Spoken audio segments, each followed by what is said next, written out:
ধন্যবাদ। আচলতে কাইলৈৰ পৰা আমাৰ 51তম যিটো যুৱ মহোৎসৱ আৰম্ভ হ'ব। কাইলৈ দিনৰ 3টা বজাৰ পৰা আমাৰ ৰিচেপশ্যন আৰু প্ৰত্যেক বছৰৰ দৰে এবাৰ যিটো আমাৰ দিনবোৰ সেইটো ফিক্স কৰি থোৱা আছে। ফেব্ৰুৱাৰী মাহৰ 15 পৰা 19 তাৰিখে হ'ব। গতিকে সেইটো হিচাপত আমি সকলো প্ৰস্তুতি যিমানখিনি যি কৰিব লাগে আমি ইতিমধ্যে শেষ কৰিলোঁ। তো কাইলৈ আৰম্ভ হ'ব আৰু এবাৰ আমি এনেকুৱা কৰিছোঁ প্ৰত্যেক বছৰৰ দৰে আমাৰ যিমানখিনি কৰিবলগীয়া আছে বিশেষকৈ একেবাৰে দূৰৰ পৰা অহা মানুহবিলাক আমাৰ দৰ্শকসকল বা আমাৰ ওচৰ পাজৰে যিসকল আজিলৈকে অহা নাই, যিসকল নতুনকৈ আহিব তেওঁলোকৰ কাৰণে কিন্তু আমি সদায় দেখি থকা মানুহবিলাক কিন্তু বস্তুটো অকণমান কিবা যেন লাগে, কিন্তু নতুন যিসকল আহিব নহয় তেওঁলোকৰ কাৰণে কিন্তু বেলেগ ধৰণে ইয়াত পাব। ইয়াত তেওঁলোকে আমাৰ প্ৰত্যেক বছৰৰ দৰে আমাৰ সেই নথেংপি দেখিবলৈ পাব। তেনেদৰে আৰু বহুতখিনি ইয়াত আছে চাবলগীয়া। আৰু বিশেষকৈ আমাৰ যিটো এই মহোৎসৱ আচলতে আমাৰ মেইন উদ্দেশ্যটো হৈছে কি আমি আমাৰ বিশেষকৈ কাৰ্বি সংস্কৃতি, কাৰ্বি লোকনৃত্য, কাৰ্বি লোকগীত আৰু বিশেষকৈ কাৰ্বি সাজ পোছাক আদি সংৰক্ষণ কৰা আৰু তেনেকৈ পঢ়াৰ বাবে কাম কৰা এইবিলাক আমি ব্যৱস্থা কৰিছোঁ। তাৰ লগতে আমি এটা চিন্তা কৰিছোঁ এই মহোৎসৱটো অকল কাৰ্বিৰ কাৰণে কৰিলে নহ'ব। সেইকাৰণে আমি ইয়াত এটা সমন্বয় ক্ষেত্ৰ হিচাপে আমি গঢ় দিবলৈ চেষ্টা কৰিছোঁ। সেইকাৰণে আপোনালোকে চাব ইয়াত এটা দৰ্শকৰ কাৰণে এটা আকৰ্ষণ কেন্দ্ৰবিন্দু হ'ব। এইটো হৈছে কি প্ৰত্যেক বছৰৰ দৰে আমি এইবাৰো আমাৰ বিশেষকৈ বিভিন্ন জনগোষ্ঠীৰ নিজৰ যিটো তেওঁলোকৰ পৰম্পৰাগত গৃহ থাকে, ঘৰসমূহ আমি সজাব দিছোঁ। তাৰ লগতে তেওঁলোকৰ যিটো পৰম্পৰাগত খাদ্য প্ৰণালীসমূহ তাতে আমি ঠিক কৰিব দিছোঁ। কোনোবাই বাহিৰৰ পৰা অহা মানুহে হয়তো খাব যদি বিচাৰে তেওঁলোকে খাব পাৰিব। তাৰলৈ পৰম্পৰাগত তেওঁলোকৰ যিটো ড্ৰেছ পোছাক তাতে আমি ৰাখিব দিছোঁ। এইটো এটা সমন্বয় আৰু এবাৰ সঁচাকৈ যোৱা বছৰটো প্ৰায় আমি 11টামান ট্ৰাইব আমি পাইছিলোঁ, কিন্তু এবাৰ আমি 18টা ট্ৰাইব আমি পাইছোঁ। 18 ট্ৰাইবে জইন কৰিছে, বিশেষকৈ কাৰ্বি আংলঙৰ বাহিৰতো। এইবিলাকে আমাৰ মেইন ইয়াত আকৰ্ষণ আৰু প্ৰত্যেক বছৰৰ দৰে আমাৰ যিটো ইয়াত কম্পিটিশ্যন হয় এবাৰো 59 আমাৰ যিটো বেলেগ এনেকৈ ইভেণ্ট আছে, ইভেণ্টৰ কম্পিটিশ্যন হ'ব আৰু এইবিলাকে চাবলগীয়া মেইন বস্তু আৰু 51তম কাৰ্বি যুৱ মহোৎসৱত এবাৰ কিবা এটা নতুনত্ব ৰাখিছে নেকি বা হ'বগে নেকি?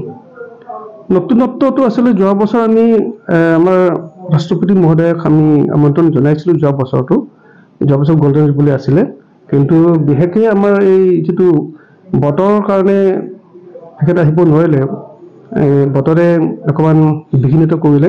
কিন্তু এবাৰ তেনেধৰণে আমি হেৰি কৰা নাই। আমি এটা চেষ্টা কৰিছোঁ হৈছে আমি বলিউডৰ কোনোবা এজন ভাল ছিংগাৰ আনিব পাৰোঁ নেকি, আমি এইটো চেষ্টা কৰিছোঁ। লগতে ইণ্টাৰনেশ্যনেল আমি এতিয়া কণ্টেক্ট কৰি আছোঁ, এতিয়ালৈকে পোৱা নাই। যদি হয় হয়তো সেইটো এটা আকৰ্ষণ বিন্দু হ'ব পাৰে।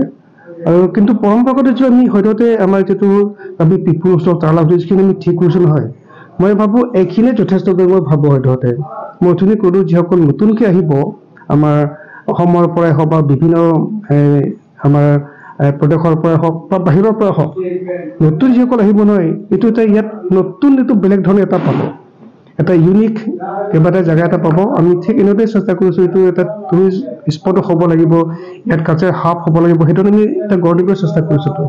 টোটেল যদি আমি চাবলৈ যাওঁ হয়তো 4 কোটি ওচৰ হ'ব পাৰে আমাৰ চেণ্ট্ৰেল কমিটি লগতে ৰিচেপশ্যন কমিটিৰ লগত লৈ পেলাই। আপুনি চাওক আমাৰ যিটো এৰিয়াটো এটা বিশাল এৰিয়া, ইয়াত আমাৰ 827 বিঘা মাটি আছে। ইয়াত তাৰে প্ৰায় 5 বিঘামান মাটি এই ফেষ্টিভেলতেই মানে আমি ব্যৱহাৰ কৰোঁ।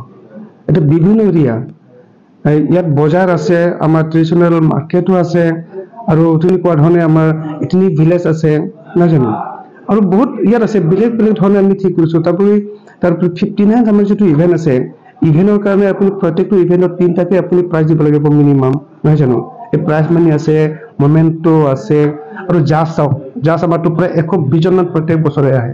এই জাজসকলৰ থকা মেলা খোৱা বোৱা, তাৰ লগতে প্ৰায় 33টা আমাৰ যদি জুনিয়ৰ কমিটি আহি পেলাই যোগদান কৰিব এবাৰ প্ৰত্যেকটো কমিটিৰ পৰা হয়তো 100ৰ পৰা 150লৈকে থাকে তেওঁলোকক থকা মেলা ব্যৱস্থা কৰা এইটো কম কথা নহয় আমি গোটেইখিনি ঠিক ঠাক কৰিছো সেইখিনি গোটেইখিনি লৈ পেলাই আপোনালোকে চাব গোটেইখিনি যদি হেৰি আছে আপুনি গম পাব 4 কোটিটো হৈছে কমে হয় তথাপি খুব কম টকাৰে আমি এই গোটেইখিনি কৰিব বিচাৰিছো 4 কোটি নালাগিব পাৰে জাষ্ট অনুমানিক মই এটা কৰিছো আৰু ৰাইজলৈ কিবা আহ্বান কৰিব মই সেইটো ক'ব বিচাৰিছো বিশেষকৈ আমাৰ যিটো সমন্বয় ক্ষেত্ৰতো গোটেই অকল কাৰ্বিসকল বুলি নহয় আমি বিভিন্ন জনগোষ্ঠীসকলকো আহক আহি পেলাই আমাৰ এই মহোৎসৱ আপোনালোকে উপভোগ কৰক আৰু ইয়াতে আপোনালোকে এটা